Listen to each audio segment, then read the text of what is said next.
నిరీక్షణ సమయం నీ హృదిలో క్రీస్తు ప్రేమ స్వరం. నిరీక్షణ సమయం ఇది సమాధాన సమయం. నిరీక్షణ సమయం నీ హృదిలో క్రీస్తు ప్రేమ స్వరం. నిరీక్షణ సమయం ఇది సమాధాన సమయం. నిరీక్షణ సమయం ఆధ్యాత్మిక కార్యక్రమానికి ప్రేమతో మిమ్మల్ని ఆహ్వానిస్తున్నానండి.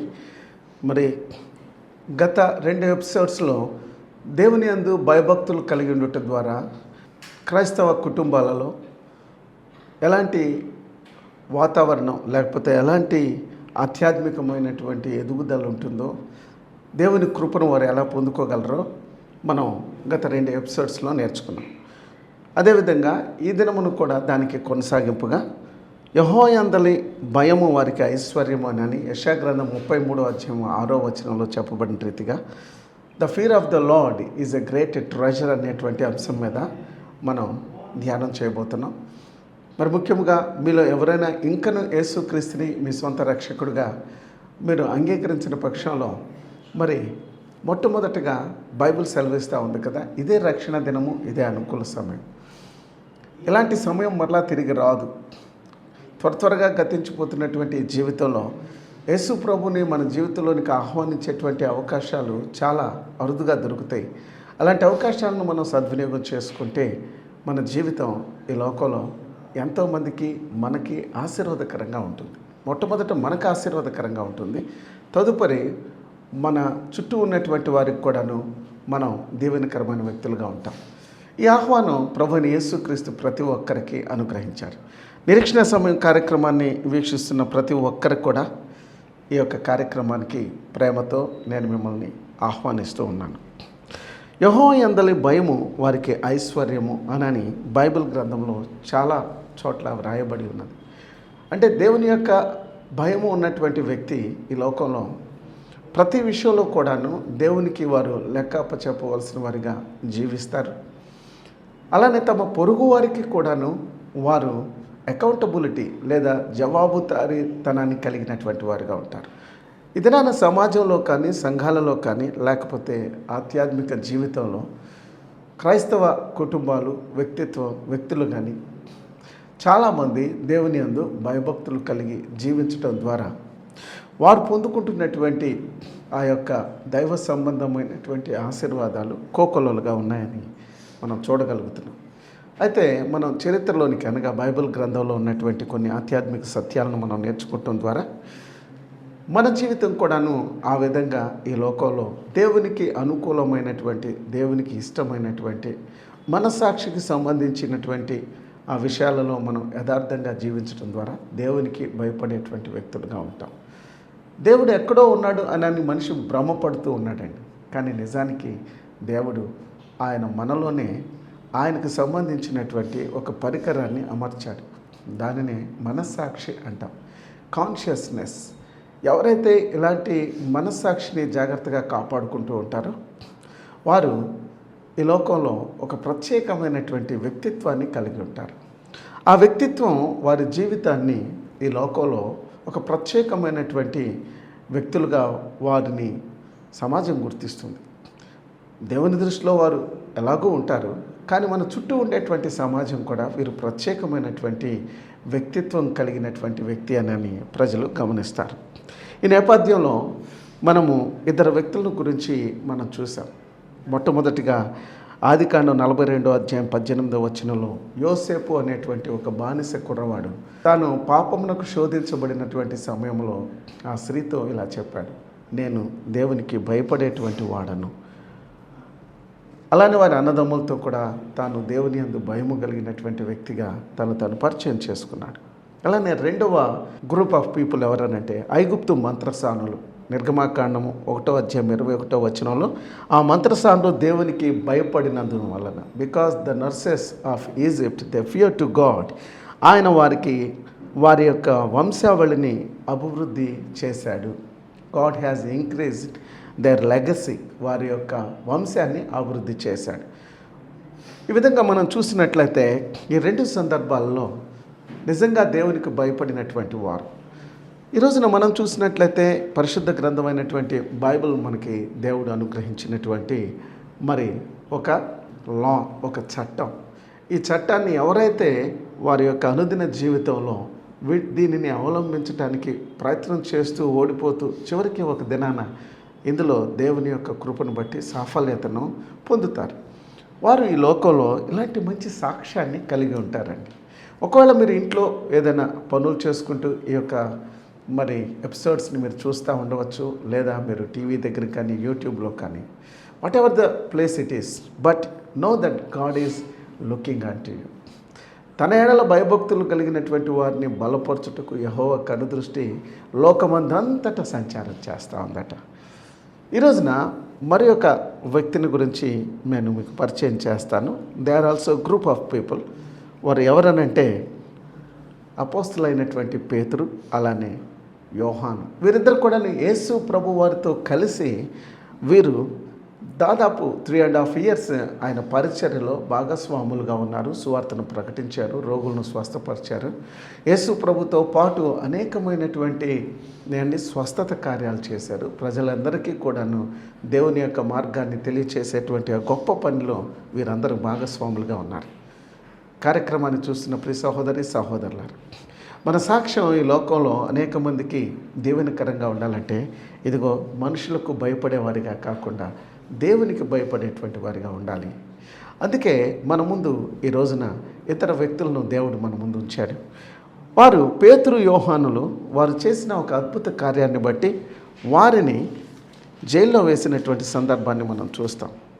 ఈ యొక్క వాక్య భాగం మనం అపోస్తల కార్యములు 4వ అధ్యాయము 19వ వచనంలో చూసినట్లయితే the book of acts 4th chapter 19th verse ఇలాగ వ్రాయబడి ఉంటుంది. వారు ఏమని చెప్తున్నారంటే, మీరు యేసుక్రీస్తు యొక్క నామాన్ని ఏమాత్రం కూడాను ప్రకటించకూడదు. యేసు ప్రభు యొక్క నామంలో మీరు ఏ విధమైనటువంటి అద్భుత కార్యాలు, స్వస్థత కార్యాలు చేయకూడదు అని వారిని పిలిపించి ఆనాటి మత సంబంధమైనటువంటి పెద్దలు వారిని అడ్డగించారు. అంతేకాకుండా వారిని బెదిరించారు, వారికి కొన్ని ఆజ్ఞలను జారీ చేశారు. ఆ భాగాన్ని మనం ఇక్కడ చూస్తాం. The book of acts 4th chapter verse 18 అనే అపోస్తల కార్యం 4వ అధ్యాయం 18వ వచనం. అప్పుడు వారిని పిలిపించి మీరు యేసు నామమును బట్టి ఎంత మాత్రమును మాట్లాడకూడదు, బోధింపకూడదనని వారికి ఆజ్ఞాపించిరి. అనగా యేసు ప్రభువుని గురించినటువంటి సువార్త ఇది 1వ శతాబ్దంలో జరిగినటువంటి ఒక ఛాలెంజింగ్ టాస్క్, అంటే ఒక సవాలుకరమైనటువంటి విషయం. ఈనాటికి ఆనాటికి యేసుక్రీస్తుని గురించినటువంటి సువార్తకు సంబంధించిన అవరోధాలు, అడ్డంకులు ఈనాటికి కూడా మనం ప్రతి ఒక్కరం కూడాను ఎదుర్కొంటూనే ఉన్నాం. అయితే దేవునికి భయపడినటువంటి పేతురు, యోహానుల యొక్క జవాబు మనం చూసినట్లయితే 19వ వచనంలో, అందుకు పేతురును యోహానును వారిని చూచి దేవుని మాట వినుట కంటే మీ మాట వినుట దేవుని దృష్టికి న్యాయమా? మీరే చెప్పండి. మేము కన్నవాటిని విన్నవాటిని చెప్పక ఉండలేమని వారికి ప్రత్యుత్తరం ఇచ్చిరి. నెక్స్ట్ వర్స్, ప్రజలందరూ జరిగిన దాని గురించి దేవుని మహిమపరచుచుండ్రి గనుక సభవారు ప్రజలకు భయపడి వీరిని శిక్షించు విధమేదియూ కనుగొనలేక వీరిని గట్టిగా బెదిరించి విడుదల చేసిరి. చూడండి, వీరు దేవునికి ఎంత గొప్ప ప్రయారిటీ లేదా ప్రాధాన్యత ఇచ్చారంటే, యేసు ప్రభు చెప్పాడు, మీరు సర్వ సృష్టికి వెళ్ళండి, సువార్తను ప్రకటించండి, నా నామంలో మీరు అద్భుతాలు చేయండి, అనేక వ్యాధిగ్రస్తులకు నా నామంలో వారికి మేలు చేయండి, వారి వ్యాధులు పోయేటట్లుగా నా నామంలో వారికి స్వస్థతను చేకూర్చండి, దేవుని నామాన్ని మహిమపరచడానికి మీరు సాధనాలుగా వాడబడండి అని చెప్పి యేసు ప్రభు చెప్పినటువంటి ఆజ్ఞను వీరు తూచా తప్పకుండా ఆనాటి సమస్యలో ఉన్నటువంటి వ్యక్తులకు సహాయం చేస్తూ ఉన్నారు. ముఖ్యంగా మరి పుట్టినది మొదలుకొని కుంటివాడైనటువంటి ఒక వ్యక్తిని వారు దేవాలయం దగ్గర, అనగా సొలొమోను యొక్క దేవాలయం, ఆనాటి ప్రపంచ ప్రఖ్యాతిగాంచినటువంటి, ఈనాటికి కూడా ప్రపంచ ప్రఖ్యాతిగాంచిన యెరూషలేము దేవాలయం, ఇశ్రాయేల్ దేశంలో ఉన్నటువంటి యెరూషలేము దేవాలయం, దావీదు అలానే మరి సొలొమోను ఇద్దరు కలిసి కట్టినటువంటి ఈ మందిరం దగ్గర పుట్టినది మొదలుకొని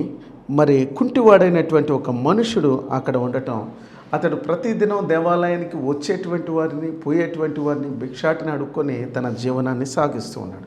చాలా దయానీయమైనటువంటి స్థితి, a pathetic condition. A man who is let down at the church gate, అంటే దేవుని మందిరం యొక్క బయట భాగంలో అతడు మరి భిక్షాటన చేసుకొని బ్రతుకుతున్నటువంటి ఒక విషాదకరమైన సంఘటన. ఇలాంటి దృశ్యాన్ని చూసినప్పుడు పేతురు, యోహాను యేసు ప్రభుతో ఉన్నప్పుడు యేసు ప్రభు ఎలాగా కుంటి వాళ్ళని, గుడ్డి వాళ్ళని, గూని వాళ్ళని, అనేక రకమైనటువంటి వ్యాధిగ్రస్తులను ఎలాగా ఆయన స్వస్థపరిచి వారికి మంచి జీవితాన్ని ప్రసాదించాడో అవన్నిటినీ కూడాను వారు కళ్ళారా చూసి చెవులారా విని ఏమండి ఆయనతో పాటు ఆ మంచితనాన్ని నేర్చుకొని ప్రజలకు మేలు చేసేటువంటి గొప్ప కార్యక్రమాలు వారు ముందుకు సాగిపోతూ ఈ యొక్క దేవాలయం దగ్గర పడి ఉన్నటువంటి ఈ వ్యక్తికి ఎప్పుడైతే స్వస్థతను చేకూర్చారో చుట్టూన్నటువంటి సమాజం లేదా మత సంబంధమైనటువంటి చాందస్తులు, దేవుని యొక్క ప్రేమ లేనటువంటి వారందరూ కూడాను పేతురు, యోహాను సభ ఎదుట నిలబెట్టి, ఇలాంటి వాటికి ఎప్పుడు కూడాను ప్రజలు ఎప్పుడు కూడాను వ్యతిరేకంగానే ఉంటారండి. ఈనాటికి ఆనాటికి సమాజంలో ఏడుస్తుంటే నవ్వేవాళ్ళు, మనం నవ్వితే ఏడ్చేటువంటి వారి సమాజంలోనే నేను బ్రతుకుతున్నాం మిత్రమా. మంచి అనేటువంటిది వారు చేయకపోయినా చేసేటువంటి వాళ్ళ మీద కక్ష పెంచుకునేటువంటి సమాజం మంది. అలాంటి పరిస్థితుల మధ్య దేవుని యందు విశ్వాసం ఉంచి ప్రభు అయిన యేసుక్రీస్తు ద్వారా ఒక మేలు చేయాలి అనేటువంటి ప్రతి వ్యక్తి కూడాను పేతురు, యోహానులో ఉన్నటువంటి ఈ యొక్క నీతిని లేకపోతే ఈ పాఠాన్ని ఈ సమయంలో మనం కూడా నేర్చుకొని ఎన్ని ఆటంకాలున్నా, ఎన్ని అభ్యంతరాలున్నా సరే ప్రజలకు మేలు చేసే ఈ గొప్ప యేసు ప్రభు సువార్తను ప్రకటించాలి. యేసు ప్రభు సువార్తను ప్రకటించడం ద్వారా రెండు కార్యాలు తప్పనిసరిగా జరుగుతాయి. ఒకటి, ఒక వ్యక్తి యొక్క జీవితం మార్చబడుతుంది. రెండవది, వారి యొక్క శరీరానికి కూడాను స్వస్థత కలుగుతుంది. యేసు ప్రభు తప్ప ఈ లోకంలో ఈ రెండు విషయాలు చేసేటువంటి వారు ఎవరూ లేరనేటువంటి సత్యం ప్రజలందరికీ తెలుసు. ఈ సనాతన భారతదేశంలో, ప్రపంచంలో అద్భుతాలు చేసినటువంటి వ్యక్తి యేసు ప్రభువే.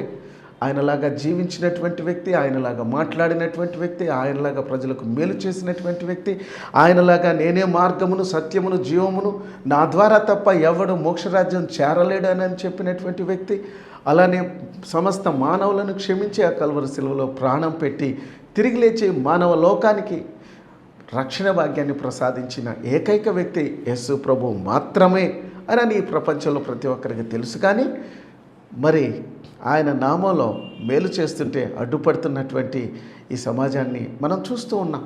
యేసు ప్రభువే చెప్పాడు. ఆయన ఏమనంటే, నా నామంలో ఎవరైనా మిమ్మల్ని నిందించి, హింసించి, మీ మీద అబద్ధముగా చెడ్డ మాటలలో పలుకున్నప్పుడు మీరు సంతోషించి ఆనందించండి. అప్పుడు పరలోకమందు మీ ఫలము అధికమగును, exceedingly great your reward in heaven అని యేసు ప్రభు చెప్పారండి. కాబట్టి ఇలాంటివన్నీ కూడాను వారు కళ్ళారా చూశారు కనుక వారు ఆ దేవుని యొక్క మాటకు లోబడ్డారండి. అందుకని వారు ఏమంటున్నారంటే చాలా స్పష్టంగా వారి యొక్క సమాజ మందిరం ఎదుట, లేకపోతే సన్హెద్రిన్ అనేటువంటి ఒక సభ ఉండేదండి ఆ రోజున. కాబట్టి మత సంబంధమైనటువంటి విషయాలన్నీ కూడాను వారు 70 మంది కలిగినటువంటి సన్హెద్రిన్ సభ ఎదుట నిలబెట్టి ఈ పేతురు, యోహాను అంటున్నారు కదా, మీరు ఇక మీదట యేసు ప్రభు నామంలో ఏ మంచి కార్యం మీరు చేయటానికి లేదు, ఏ కార్యం చేయటానికి లేదని చెప్పినప్పుడు వారు అంటున్నారు కదా, మీ మాట వినుట దేవుని దృష్టికి న్యాయమా, దేవుని మాట వినటం న్యాయమా, మీరే చెప్పండి. ఎంత మంచి మాట అండి. సమయోచితమైనటువంటి మాట అంటండి. బంగారు పళ్ళెంలో పెట్టినటువంటి ఒక ముత్యము లాంటిదంట. అవును, దేవుని నమ్మినటువంటి వారు, క్రీస్తును కలిగినటువంటి వారు ఇలానే మాట్లాడతారు.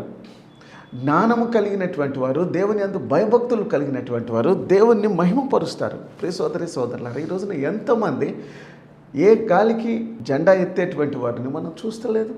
యేసు ప్రభు వారు చెప్పాడు, ఒకడు దేవునికి అలానే సిరికి దాసుడుగా ఉండలేడు. No man can serve 2 masters. ఎవరు కూడాను ఇద్దరు యజమానులను సేవించలేడు.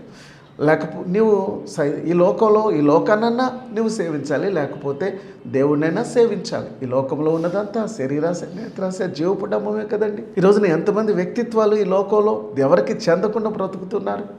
సరైనటువంటి సాక్ష్య జీవితాన్ని మనం కలిగి ఉండాలని దేవునికి భయపడేటువంటి వారు ఎలాగ మాట్లాడతారంటే, వారి సభలో నిలబడ్డా సరే, సమాజంలో నిలబడ్డా సరే ఆ క్రీస్తును మహిమపరిచేటువంటి వారిగా ఉంటారు. ఎలాంటి వారి కోసం పరలోకం తొంగి చూస్తుంది అన్నట్లుగా మనం ఈ రోజున ఈ యొక్క కార్యక్రమంలో వింటున్నాం. Will you stand for Christ? మీరు క్రీస్తు కోసం నిలబడేటువంటి వ్యక్తిగా ఉంటే నీకు ఎన్ని ఆటంకాలు, ఎన్ని అవరోధాలు వచ్చినా సరే క్రీస్తును వెంబడిస్తాం. చాలామంది ఈ దినమున చూసినట్లయితే రహస్య క్రైస్తవులుగా కొనసాగటం మనం చూస్తూ ఉన్నాం. వారు ఇంట్లోనే ప్రార్థన చేసుకుంటున్నామండి, ఇళ్లలోనే బైబిల్ చదువుకుంటున్నామండి, ఇళ్లలోనే ఆరాధన జరుపుతున్నామండి. మరి ఎలాగ దేవునికి కానుకలు అర్పిస్తారో, ఎలాగ సమాజంలోనికి వచ్చి వారు క్రీస్తుకు చెందినవారని చెప్పి తమ ఇతరులకు పరిచయం చేసుకుంటారో, వారి సాక్ష్య జీవితం ద్వారా ఎవరైనా మేలు పొందుతారా అలాంటి వాళ్ళ ద్వారా అంటే లేనే లేదు కదా మిత్రమా. మై డియర్ ఫ్రెండ్స్, అలాంటిది నిజమైన క్రైస్తవ జీవితం కాదనని బైబిల్లో యేసు ప్రభు వారు స్పష్టంగా చెప్పారండి. ఇంకా యేసు ప్రభు వారు చెప్పాడు, ఎవడైనా నన్ను వెంబడింపగోరిన ఎడల వాడు తను ఉపేక్షించుకొని నా సిలువను ఎత్తుకొని తమ సిలువను ఎత్తుకొని నన్ను వెంబడించాలని. సిలువ అంటే శ్రమలు. యేసుని నమ్మినందుకు ఈ లోకం నీకు ఇచ్చే బహుమానము శ్రమలే అయి ఉన్నాయి. ఆ శ్రమలలో నిలబడినట్లయితే నీ విశ్వాసము అగ్నిలో పరీక్షించబడినప్పుడు నీవు సువర్ణంగా మారుతావు, నీవు అనేకులకు మరి ఆశీర్వాదకరమైన వ్యక్తిగా ఉంటాం. ఇక్కడున్న ఒక ఛాలెంజ్ మనం చూసినట్లయితే వారు దేవుని మాటకు భయపడ్డారు. దేవుడు చెప్పినటువంటి మాటను వారు శిరసావహించారు. వారందరూ అన్నారు కదా, మేము కన్న వాటిని, పేతురు యోహాను చెప్తున్నారు, మేము కన్న వాటిని విన్న వాటిని చెప్పక ఉండలేమని అనే వారికి ఉత్తరం ఇచ్చింది. కాబట్టి జరిగిన విషయం ఏంటంటే ప్రజలందరూ జరిగిన దాని గురించి దేవునిని మహిమపరిచారు. వారందరూ కూడా దే గ్లోరిఫైడ్ గాడ్. ఇది జరగాలండి. యెహోవా యందు భయము కలిగినటువంటి వారికి దేవుడు ఎంత తోడుగా ఉంటాడు. వారికి ఐశ్వర్యం అనేటువంటి ఈ యొక్క మాట బైబిల్లో నిజంగా మనకుండే ఈ లోక సంబంధమైనటువంటి ఐశ్వర్యము అది క్షణికమైనటువంటిది. కొంతకాలం ఈ లోకంలో మనం జీవించినంత వరకు మాత్రమే అది మనకు సహాయపడుతుంది. కానీ అది నిత్యత్వానికి, అంటే ఈ లోకాన్ని విడిచిన తర్వాత ఈ లోకంలో మనం సంపాదించుకున్నది ఏది లేదు. అందుకని పౌలు అంటాడు కదా, నేను సమస్తమును క్రీస్తు నిమిత్తమై పెంటగా ఎంచుకొనుచు ఉన్నాను. యేసుక్రీస్తు నందలి ఆ యొక్క సమస్త జ్ఞానమునకు మించిన దేవుని సమాధానాన్ని నేను పొందుకున్నాను. It is better to live for Christ rather than die. Death is gain to me. అనగా నేను క్రీస్తు కొరకే జీవించడానికి నేను నిశ్చయించుకున్నాను. మరణమే నాకు మేలు అంటాడు. బ్రతుకుట క్రీస్తే, చావైతే నాకు చాలా మంచిది. ఎందుకంటే ఈ లోకంలో బ్రతికితే యేసుక్రీస్తు కోసం జీవించాలి. నిజంగా దేవుని యందు భయభక్తులు కలిగినటువంటి వారు, క్రీస్తును మహిమపరచాలనుకున్నటువంటి వారు ఎన్ని అవకాశాలను పోగొట్టుకుంటున్నారో ఒకసారి ఆలోచించండి. ఈ కార్యక్రమాన్ని వీక్షిస్తున్న సోదరుడా, నీవు ఉన్నటువంటి స్థలంలో నీవు క్రీస్తును మహిమపరచడానికి ఎలాంటి అభ్యంతరాలు, ఆటంకాలు కలిగినప్పుడు నువ్వు ఆయన పక్షంగా నిలబడి పేతురు యోహానుల వలె దేవునికి భయపడుతూ మేము కన్న వాటిని విన్న వాటిని గురించి చెప్పకుండా ఉండలేమనని వారికి ప్రత్యుత్తరం ఇచ్చినప్పుడు వారందరూ దేవుణ్ణి మహిమపరిచారంట. ఇంకేం చేయలేకపోయారండి. వారు పేతురు యోహాను పిలిపించి ఏమన్నారంటే గట్టిగా వారికి బెదిరించి విడుదల చేశారంట. కానీ మనం చూసినట్లయితే వారు ఇంకా ముందుకు వెళ్ళిపోయారు. The more they stopped, the more they went for Christ. ఈ లోకంలో శ్రమలు, శోధనలు మనలను దేవుని యొక్క ప్రేమ నుండి మనల్ని ఏమాత్రం కూడాను ఎడబాపవండి. ఎన్ని శ్రమలు వచ్చినా సరే వారు క్రీస్తు కోసం ఇంకా ముందుకెళ్ళారు. ఇంకా వారి పరిచర్యను విస్తృతం చేశారు. అనేక మందికి మేలు చేసేటువంటి యేసుక్రీస్తు యొక్క సువార్తను ప్రకటించారు. అంటే దేవుని యందు భయము అనేటువంటిది వారికి మనుషుల పట్ల భయం లేకుండా చేసింది. భక్తుడు చెప్పాడు కదా, దేవునికి భయపడేవాడు మనుషులకు భయపడ్డాని, మనుషులకు భయపడేవాడు దేవునికి భయపడ్డాని. సో ద క్వశ్చన్ ఏంటంటే ఇక్కడ మనందరికీ కూడా ఒక పెద్ద, are we fearing to God, are we fearing to men? మనుషులకు భయపడేటువంటి వారిగా ఉన్నట్లయితే ఈ క్రైస్తవ జీవితం ఆశీర్వాదకరంగా ఉండదండి. దేవునికి భయపడేటువంటి వారు అయితే ఐగుప్తు మంత్రసానుల వలె, లేకపోతే యోసేపు వలె, పేతురు యోహానుల వలె మనం ఇంకా దేవునికి ఉపయోగపడేటువంటి వారిగా ఉంటాం. మన ద్వారా దేవుని నామం మహింపరచబడుతుంది. రోమపత్రిక 8వ అధ్యాయము 37వ వచనంలో, అయినను మనల్ని ప్రేమించిన వాని ద్వారా మనం వీటన్నిటిలో అత్యధికమైన విజయాన్ని పొందుచున్నాము. మరణమైనను, జీవమైనను, దూతలైనను, ప్రధానులైనను, ఉన్నవైనను, రాబోవులైనను, అధికారులైనను, ఎత్తైనను, లోతైనవైనను, సృష్టించబడినది మరి ఏదైనను మన ప్రభు అయిన యేసుక్రీస్తు నందలి దేవుని ప్రేమ నుండి మనలను ఎడబాప నేరవనని రూఢిగా నమ్ముచూ ఉన్నాను. What does it means? దేవునికి భయపడేటువంటి వాడు ఈ లోకంలో క్రీస్తును ప్రేమించినటువంటి వాడు. The more we love Christ, the more we got boldness. మనలో ధైర్యం వస్తుంది అన్నమాట.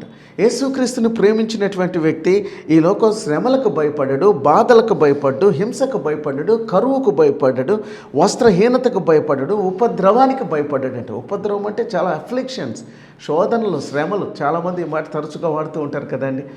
ఏమండి నేను యేసు ప్రభు నమ్ముకుని నాకు బాప్తీసం తీసుకున్న తర్వాత నాకు శ్రమలు ఎక్కువైపోయినాయండి, బాధలు ఎక్కువైపోయినాయండి, సూటిపోటి మాటలు ఎక్కువైపోయినాయండి, కుటుంబంలో సమస్యలు ఎక్కువైపోయినాయండి, నా ఉద్యోగంలో సమస్యలు అయిపోయినాయి. ఎందుకు సమస్యలు అయిపోయినాయి?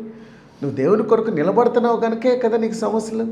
అదే ఈ లోకంతో రాజీ పడితే, దేవునికి భయపడకుండా యేసు ప్రభు నీ జీవితంలో లేకపోతే నీ ఇష్టానుసారంగా జీవిస్తావు. అప్పుడు లోకం నిన్ను అందరూ కూడా వెల్కమ్ చేస్తారు, వాళ్ళు నిన్ను ఆహ్వానిస్తారు, నిన్ను గౌరవిస్తారు. కానీ నువ్వు ఎప్పుడైతే సత్యాన్ని తెలుసుకున్నావో, క్రీస్తు కొరకు నిలబడ్డావో, నీకు శ్రమలు వస్తాయి, శోధనలు వస్తాయి. అయినా సరే నువ్వు క్రీస్తును ప్రేమిస్తున్నావు కనుక వీటన్నిటి విషయంలో నీవు ఎంతో ధైర్యంగా, విశ్వాసంతో నువ్వు ముందుకు సాగగలవు. పౌలు భక్తునికి కూడా అనేక శ్రమలు, శోధనలు కలిగినాయి. తను యేసుక్రీస్తుని విశ్వసించిన తర్వాత చాలామంది ఆయన ఏం చేశారంటే ఆయనను జైల్లో వేశారు, కష్టాలు పాలు చేశారు, అనేక శ్రమలు పాలు చేశారు. అయినా సరే తాను ఇచ్చినటువంటి సాక్ష్యం నిజంగా ఈ కార్యక్రమాన్ని వీక్షిస్తున్నటువంటి మనం అన్ని శ్రమలు, అన్ని శోధనలు, అన్ని బాధలను మనం ఎన్నడూ కూడా పడలేదేమో అనిపిస్తుంది. ఒకవేళ మీరు ఎవరైనా ఈ కార్యక్రమాన్ని వీక్షిస్తున్నప్పుడు మీరు అలాగా క్రీస్తు కోసం నిలబడి ఉంటే నిజంగా నువ్వు ధన్యుడువు, ధన్యురాలవు. ఒకవేళ అలాంటి శోధనలు మీకు వచ్చినాయేమో నాకు తెలియదు. సో లాస్ట్గా ఈ మాట చెప్దాం. అపోస్తుల కార్యం 22వ అధ్యాయము 15వ వచనంలో పౌలు చెబుతున్నటువంటి మాట ఏంటంటే, నీవు కన్న వాటిని గురించి, విన్న వాటిని గురించి సకల మనుషుల ఎదుట ఆయనకు సాక్షి ఉందువు కనుక నీవు తడవ చేటి ఎందుకు లేచి ఆయన నామమును బట్టి ప్రార్థన చేసి బాప్తిస్మం పొంది నీ పాపములను కడిగి వేసుకొనుమని నేను చెప్పాను. ఇది ఈ మత పెద్దల మధ్య, ఆనాటి మత పెద్దల మధ్య, అంటే యేసుక్రీస్తుని అంగీకరించినటువంటి పరిసయ్యులు, శాస్త్రులు, యూదులు కొంతమంది ఉన్నారండి. So that is a different topic. అయితే వాళ్ళందరి మధ్యలో కూడాను యేసుక్రీస్తు నిమిత్తమై ఆయన సాక్షిగా నిలబడినటువంటి పౌలు గారు చెప్తున్నటువంటి మాట ఏంటంటే, దేవుడు పౌలు గారితో మాట్లాడుతూ చెప్పాడట, నీవు కన్నవాటిని గురించి, విన్నవాటిని గురించి సకల మనుషుల ఎదుట ఆయనకు సాక్షి అయి ఉందువు. డు నాట్ ఫియర్, ఎవరికి భయపడవద్దు. నువ్వు ఏదైతే విన్నావో, నువ్వు దమస్కు మార్గంలో వెళ్ళేటప్పుడు నేను నీతో మాట్లాడిన మాటలు, సౌలా సౌలా నీవేళ నన్ను హింసించుచున్నావు, ప్రభువా నేనేం చేయాలి? అలా అయితే నేను చెప్పినట్లుగా చేయి, నువ్వు లేచి తిన్నానని వీధి నువ్వు అక్కడ నువ్వు వెళ్ళి ప్రార్థన చేసుకోండి. నీ దగ్గరకు ఒక ఆయన వస్తాడు, ఆయన చెప్పినట్టు చేయి అన్నాడు. అప్పుడు అననీయ అనేటువంటి ప్రవక్త వచ్చాడు. ఇవన్నీ మీకు తెలుసు, ఎందుకంటే ఈ కార్యక్రమాన్ని వీక్షిస్తున్నటువంటి క్రైస్తవేతలు అనేక మందికి సుపరిచితమైనటువంటి భాగమే.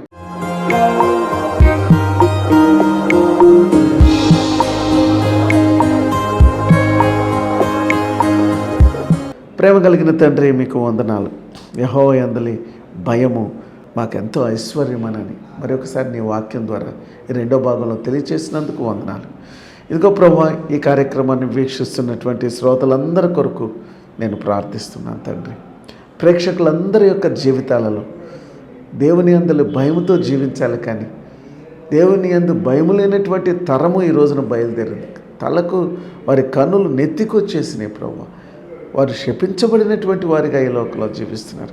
అలాంటి వారిగా వీక్షించేటువంటి బిడ్డలు కానీ మేలో ఎవరు ఉండకుండా ప్రతి ఒక్కరు ప్రభువా నీ కృపను వేడుకునేవారిగా, నీ యొక్క కల్వరి శిలువలో చేసినటువంటి ఆ గొప్ప త్యాగము ద్వారా, ఆ రక్తము ద్వారా మా యొక్క ప్రతి పాపము, ప్రతి మాలిన్యమును కడుక్కొని నీ యందు శుద్ధ హృదయంతో జీవించలాగా నీవిచ్చేటువంటి ఇహపర దీవెనలు పొందుకునే భాగ్యం మా ప్రియులందరికీ దయచేయమని యేసుక్రీస్తు పరిశుద్ధ నామములో స్తుతించి ప్రార్థిస్తున్నాను తండ్రి.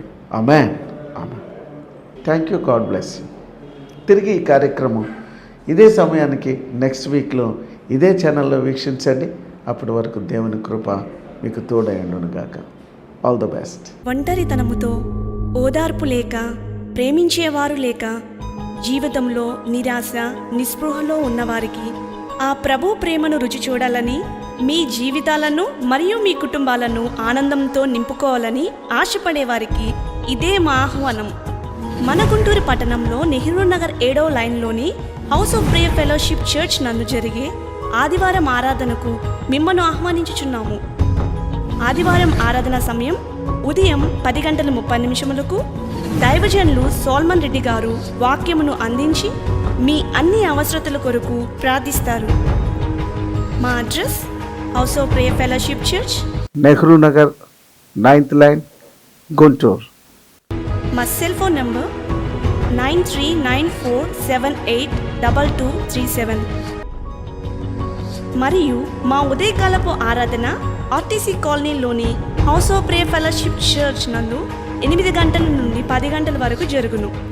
అడ్రస్ ఆర్టీసీ కాలనీ 1వ లైన్, గుంటూరు. మా ఫోన్ నంబర్ 9394782237. అందరూ ఆహ్వానితులే.